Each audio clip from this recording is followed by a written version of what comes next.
Good evening and welcome to Breaking Today News right here on Switch TV. I am Lincoln Ombuga. Our sign language interpreter is Tracy Dorcas, and these are the headlines.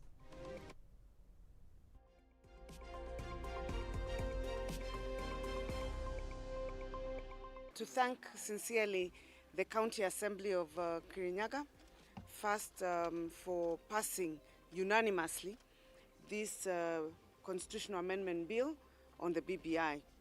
As you well know, I have been at the forefront.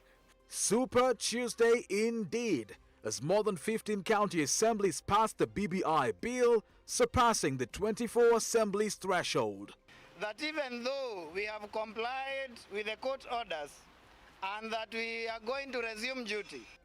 Kenya Union of Clinical Officers KUCO suspend their strike after 70 days following a court order. Ever thought you'd be binge-watching a movie entirely shot on Zoom? On our special feature tonight, we interview a cast that continues to shoot remotely from different countries around the world.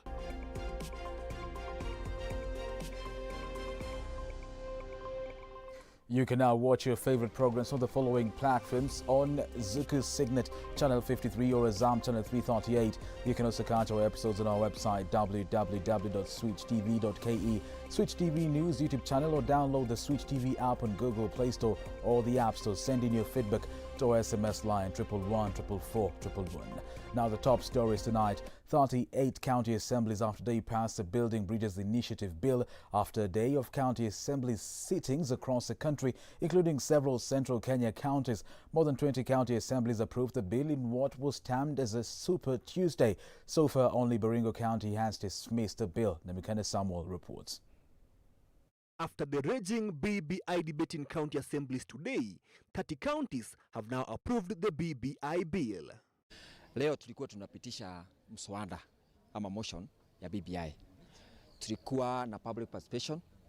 Hii ni kuhusisha wananchi katika masuala ya ili tusikie maoni yao alafu tukuje. In what was termed as a Super Tuesday by the BBI proponents, more than 15 counties voted in favor of the bill. This includes Narok, Nyeri, Kirinyaga, Mombasa, the controversial Nakuru County Assembly, Nyandarua, Bungoma, and Kiambu, among others. To thank sincerely the County Assembly of Kirinyaga, first for passing unanimously this constitutional amendment bill on the BBI. As you well know, I have been at the forefront. In Kitui, the ward reps passed the bill during a sitting presided over by Speaker George Ndoto. In Kakamega, the bill was anonymously passed after the MCAs had a 30 minutes debate. By Social Welfare, Justice and Legal Affairs Committee. In Muranga, all 53 MCAs voted in favor of the bill. In Narok, all the 47 members of County Assembly, including elected and nominated MCAs, anonymously voted in support of the bill, hence concluding the list of the Maa counties after Kajiado, Laikipia and Samburu supported the bill. The County Assembly of Narok considered the BBI-driven Constitutional Amendment Bill 2020, and they have all unanimously adopted and approved the same. It is another 390. So times 9 is almost $1 billion shillings coming to this county. So these MCAs, kama wangekataa, they would have done the service to the people of this county. In Nyeri, the public participation report was tabled by the Legal Affairs Committee Chairperson Julia Wanjiku. In Machakos County, the motion was moved by the chairman of the Justice and Legal Affairs Moffat Mata, who is the MCA for Matungulu West Ward. All the 59 MCAs from different political parties supported and passed the bill amid thunderous cheers and jubilation in the House. Wacha tuangalie BBI kama document inayoleta pesa mashinani. Sometimes we keep thinking that you can actually be influenced because of social media. People have seen today Mount Kenya voting as one block. Siaya was the first county to anonymously pass the bill on February 3rd, less than 48 hours after it was tabled. Kisumu and Homa Bay followed before Baringo disrupted the reggae rhythm by voting to the contrary. With what was termed as a Super Tuesday, the BBI debate now heads to the Senate and the National Assembly before it goes for the popular vote in the referendum. Namkana Samuel, Switch TV, Langata, Nairobi. Thank you, Democratic Samuel. In Nakuru County, when martyrs were brought to vote, a majority of members who were perceived to be supporters of Deputy President William Ruto voted no. However, the majority carried the day after 61 MCAs endorsed the bill. Nakuru Governor KENYAN, however, dismissed a few members who voted no, saying there has been a change of heart in the last 2 weeks. I want to take this opportunity to thank the members of the County Assembly of Nakuru for conducting themselves in a decent manner, as we have considered all other people even who are opposing, and there was no issue. It shows that the County Assembly of Nakuru has come of age. It can be able to deliberate its matters and give space to others. Ukiona pahali tulianza vile kulikuwa na resistance kubwa sana, katika wiki 2-3 ambazo zimepita kumekuwa na mbadiliko wa mawazo ambao kufikia sasa tunaona kutakuwa, hata tukiendelea miezi mingine ambayo inakuja, kutakuwa na mabadiliko makubwa sana. Watu wamekuwa kiongea kwamba ati kama hakuna 15% haikuji, 35 haitakuja. Hata kusema hivi, ile kitu tunatafuta hapa, kama ni 15, kama ni 20, ama yenye itapatikana, let us share it equally. In Machakos County, a day after meeting Machakos Governor Alfred Mutuendi's counterpart from Makueni, Kivutha Kibwana, MCAs from both counties voted unanimously to endorse a report that has been held by some quarters as a document meant to bring change to counties. I just want to affirm that the Constitutional Amendment Bill 2020 has passed through the County Assembly of Machakos at 100%. I can now authoritatively speak and say, now that the motion has been approved, personally I find a lot of gains in this constitution. It is now official. The country is headed to a referendum after at least 15 county assemblies simultaneously passed the BBI Bill today, crossing the 24 counties threshold required in law. Our reporter Kanyaru Alex spoke to a constitutional lawyer to understand the process of the referendum. Messages. I vote yes was the country's song of the day after MCAs gathered in their respective county assemblies to debate and approve the Constitution Amendment Bill, achieving what former Prime Minister Raila Odinga referred to as a Super Tuesday. The ODM leader expressed confidence that the required 24 assemblies would have passed the BBI Bill by Tuesday during the weekend. What does it mean now that the bill has hit the 24 mark? Speaker of the county government will send a draft bill and a certificate to show that they have approved to the two speakers of parliament. Now from there, parliament will get into the gist of legislating the draft bill before them. And then if they approve the said draft bill, which we anticipate will have another Super Tuesday, clearly, once they do so, it will be sent to the president for assent. But before any assent by the president, Article 255 talks about certain matters that when touched upon, there has to be a referendum. One of them is sovereignty of the constitution, functions of parliament, independence of judiciary and commissions, also structure of devolved governments. And since in the draft bill, national values as well, since in the draft bill, some of those 10 matters that are being talked about have been touched upon, then we have to have a referendum. If the country goes into a referendum, what will it take for the BBI to be assented to law by the president? Now, for the referendum, for a proposed amendment shall be approved by referendum under clause 1, that is 255. If 20% of the registered voters in half, of at least half of the county government pass it, or a simple majority, that shows us that a referendum was carried out and the draft bill was approved. DP Ruto has been a huge critic of BBI, though on numerous occasions he has denied opposing it. Nurdin says he is now in a precarious situation. Lead a no campaign, which will be exhaustive if you're targeting a 2022 campaign, which will also deplete his war chest, or 2, sit on the periphery and do nothing, which will make him look like he's scared or weak, or 3, contest and lose. And you know, once you contest and lose, that is a bad sign because nobody wants to sit with a loser. In the event the bill passes politically, according to Nurdin Kagai, it would provide an avenue for new coalitions to be formed ahead of the 2022 general elections. The main reason why we are being told the referendum must happen in June is because it is more or less, it is a precursor for 2022. It's really not about the common man, because at the end of the day, they need to form a formation. And as you can see, there are alignments that are coming up right now. So let's say people are trying to test the waters and see how strong they are. With the bill now headed to a referendum, the big question remains, will the Kenyan populace dance to the beats of BBI Reggae? Alex Kanyaru, Switch TV. Thank you, Alex Kanyaru. Clinical officers have suspended their strike after 70 days following a court order issued by Justice Maureen Onyango, even though their demands are yet to be met. Kenya Union of Clinical Officers KUCO chairperson Peterson Washira earlier today directed all members to report back to work, urging employees to sign and implement the return to work formula. Moreover, in the ruling, Justice Onyango has ordered that all disciplinary procedures against the officers be stopped and that employers pay salaries for all workers.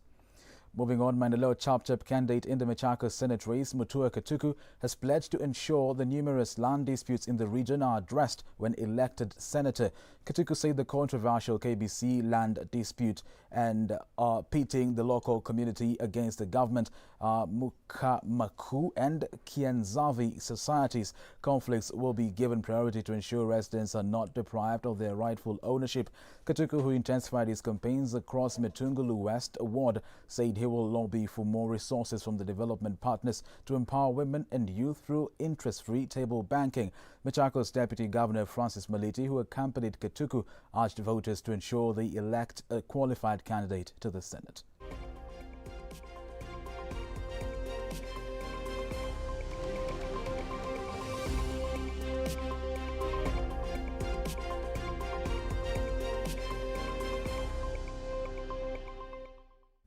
Elsewhere, app-based transportation network and taxi companies are decrying their denied rights to freely conduct business in the country.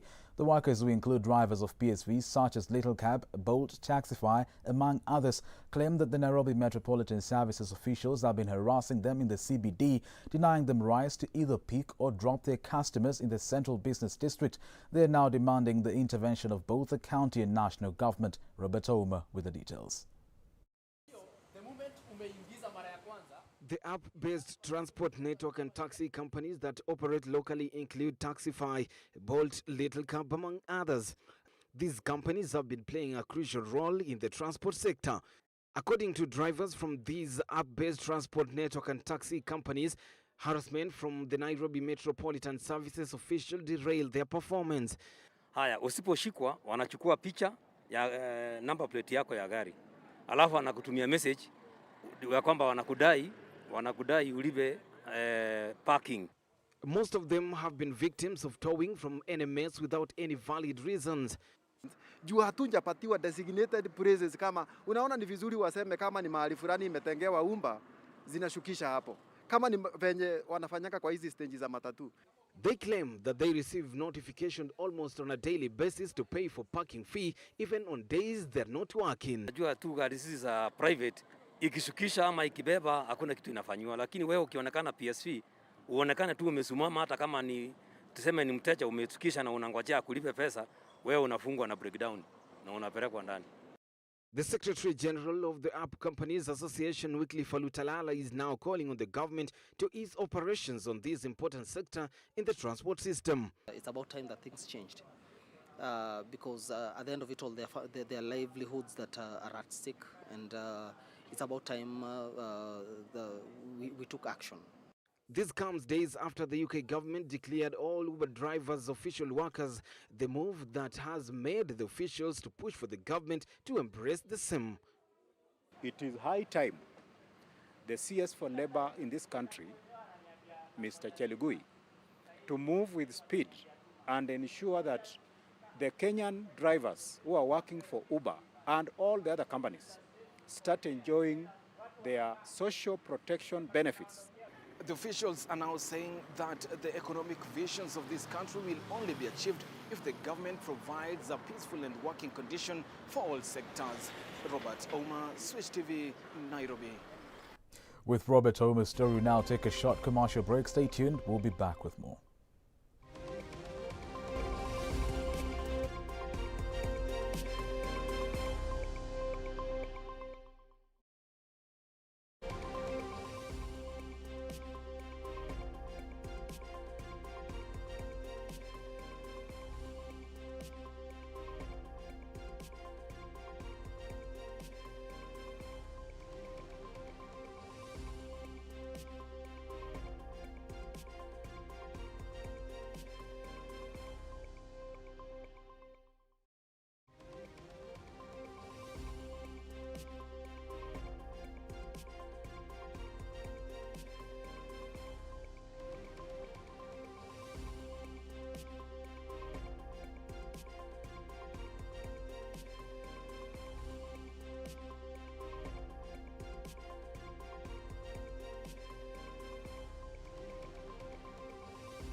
Welcome back and thank you for keeping it Switch TV. Sending your feedback to our SMS line 111 at Switch TV Kenya and at Lincoln Wumbugu.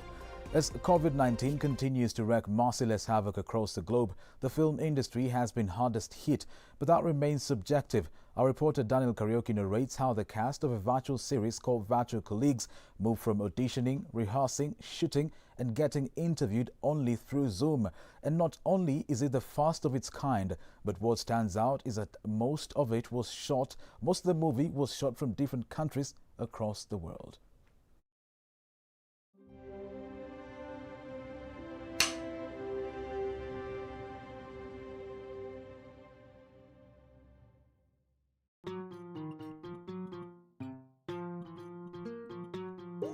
Storytelling has always been adaptive and for good stories addictive.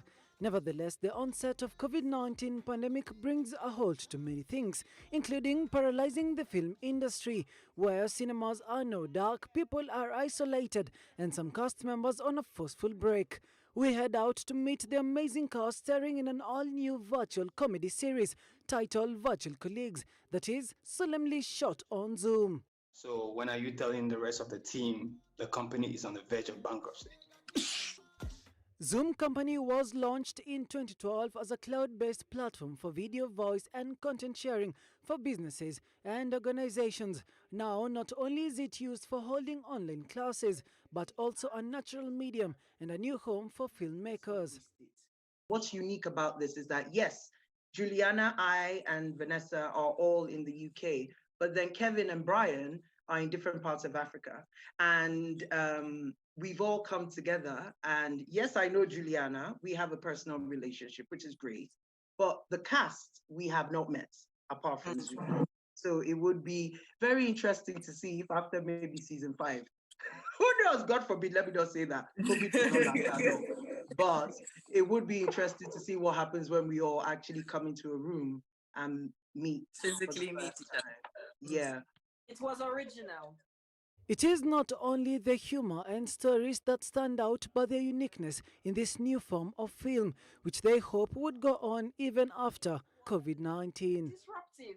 Welcome everyone to our quick business update. This, guys, is our new format, Zoom. June, I can't lie, man. I love it. It is quite new. I mean, I think we were all a little bit skeptical as to how people would take it, but because a show being completely shot on Zoom, having to do rehearsals on Zoom. And we were rather surprised because I think Vanessa put it up on YouTube towards the end of December. And in a matter of 2 weeks, we already had over 10,000 views. And that's incredible for like YouTube standards, you know? So no, the audience has reacted to it. Both Africans and Europeans have reacted in a positive way. Something wrong, guys? According to the creator of the virtual comedy series, Vanessa Awong-Iya, the screenwriter and co-founder of Renewables in Africa, this new innovative concept, which is likely the first of its kind, was born as businesses around the globe battled to survive against the novel COVID-19. The show is about June, a 35-year-old CEO who must use new technologies during the pandemic and rely on her dysfunctional team to save her company from bankruptcy. June is a newly divorced mother, overwhelmed by her personal family and businesses. I know, I get it. But you know me, you know I will find a way now. And the third news. There's another one. What? What? I can't hear you. Okay, I'm going to have to calm down. I can't hear you. I'm going to have to calm down. The character June is played by Winnie, whose acting career started in 2011 when she went to Nigeria and found herself working on both TV and film. Among her credits include TV shows like Echoes, The Proposal, Outcast, President for Our Day, Break, and other virtual comedy series, Virtual Colleagues. I think Vanessa, her original, what she had in mind was to bring Africans together. So she was looking for African actors to fill in these roles. I was very, very lucky when she called me because I just finished drama school. She got Kevin and Brian. We had Tamisa, but then she had to leave. And then I recommended my friend who's also an actress. I've known her since uni, Juliana. She smashed the auditions. and here she is as Tamisa. So yes, I believe that the intention was to bring it to African actors. Oh, good to see you! The cast, however, praises the online technology that, despite them being in different countries, are able to cast with utmost ease, decrying how one day they would like to meet in person for the first time. Mommy needs to work so I can buy those princess outfits. Oh. Which princess? Who is that? Achiri, is that you? The meeting doesn't start for another 5 minutes. We need to catch up. And just like any other challenges faced in any industry, internet connection remains one of the most outstanding ones in this new film.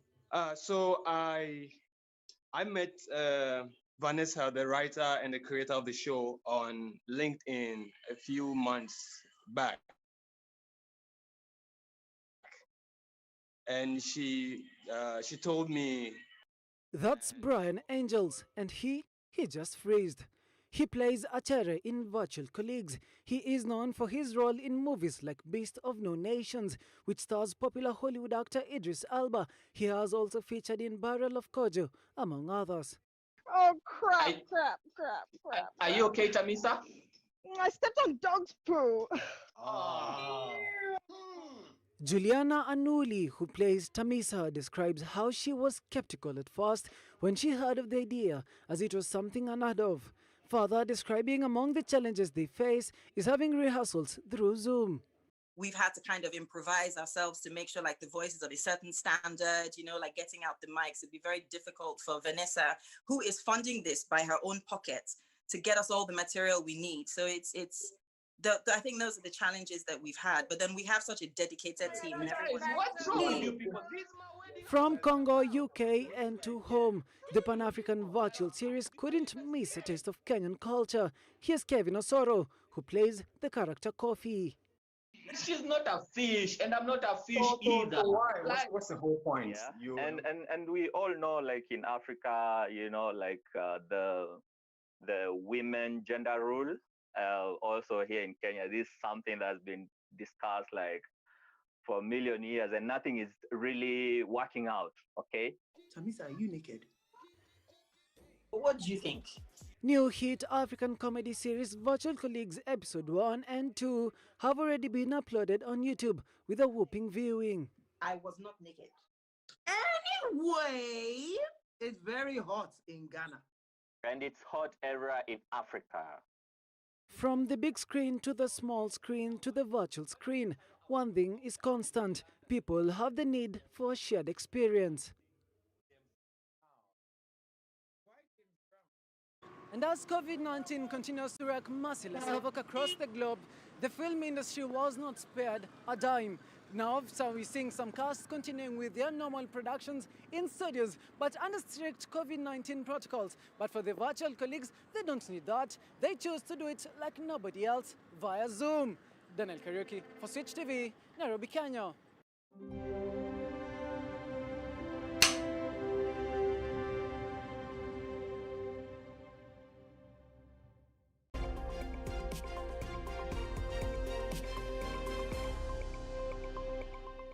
It's time for business. Good evening. My name is Clifford Ndubi. Now, the Kenyan government, in partnership with the World Bank and Kenya Youth Employment and Opportunities Project, among other key stakeholders, is set to offer 750 youth business grants in a 15 billion shillings project. The project, which is dubbed MBELE NABIZ and is funded by the World Bank, is targeting youth between 18 to 29 years or from 4 level and below. The program, which started in 2019, saw youth engage in business plan competition, and the most scalable business plans providing employment to youth have been awarded business grants over either 900,000 shillings or 3.6 million. Winners of the competition will be unveiled tomorrow in an event to be held at Moi International Sports Center, Kasarani Indoor Arena, and to be graced by President Uhuru Kenyatta.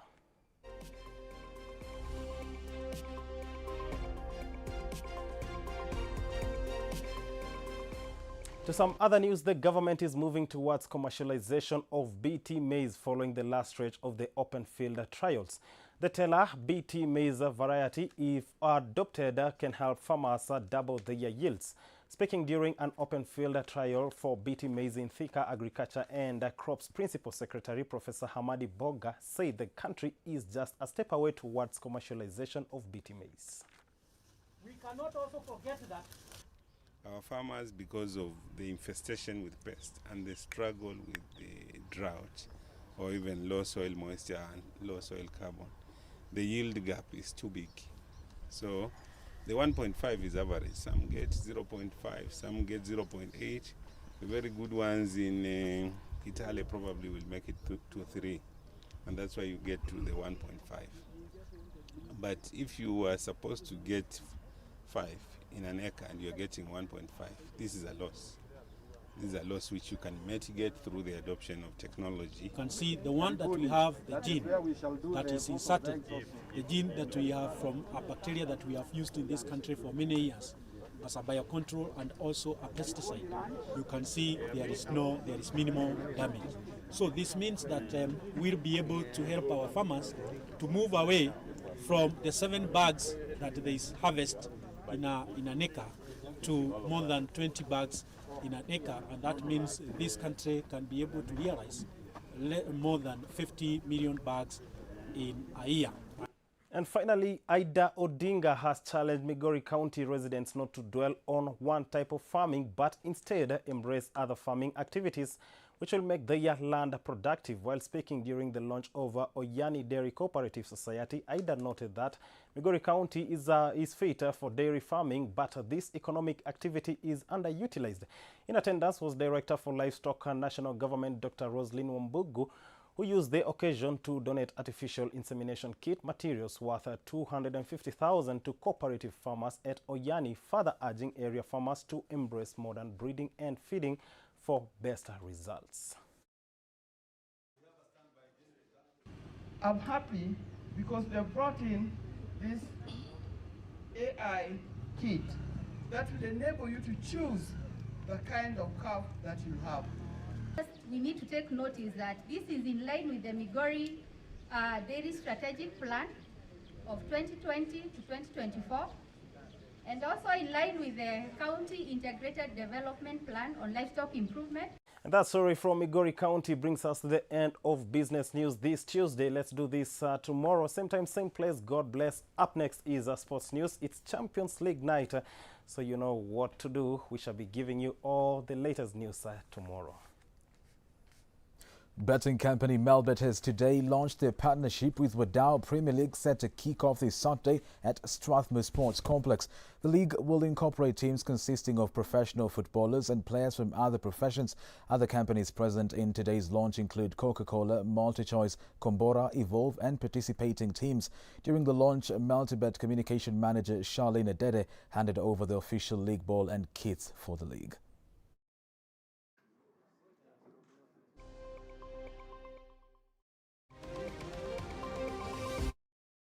Recognized. For me as a former player, you guys have been supporting me when I was like playing. I think it is our time for us to come and support you guys. It's about fans and fun. Yes. Basically in Kenya we realize that football fans are neglected sometimes. Yes. They don't have a voice. Yes. So when you get an opportunity like this to get a voice for the fans, it's very good to be part of it. Because Wadao is started also, but it's going to be big. And we are hoping that we'll grow with them as we grow. Tanzanian giant Simba Soccer Club are through for their next CAF Africa Championships League encounter after thrashing Egypt side AHLY 1-0. Luis Masquison smashed in Simba's solo at the 31st minute, edging the Wekundu wa Msimbazi in a narrow 1-0 win.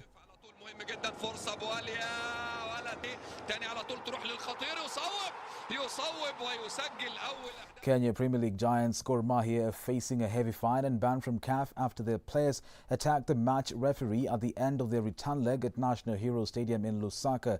South African referee Lebelang Makote awarded the home team a penalty which was converted by Emmanuel Mayuke to kick Ogalo out of the CAF Confederations to 3-2 aggregate.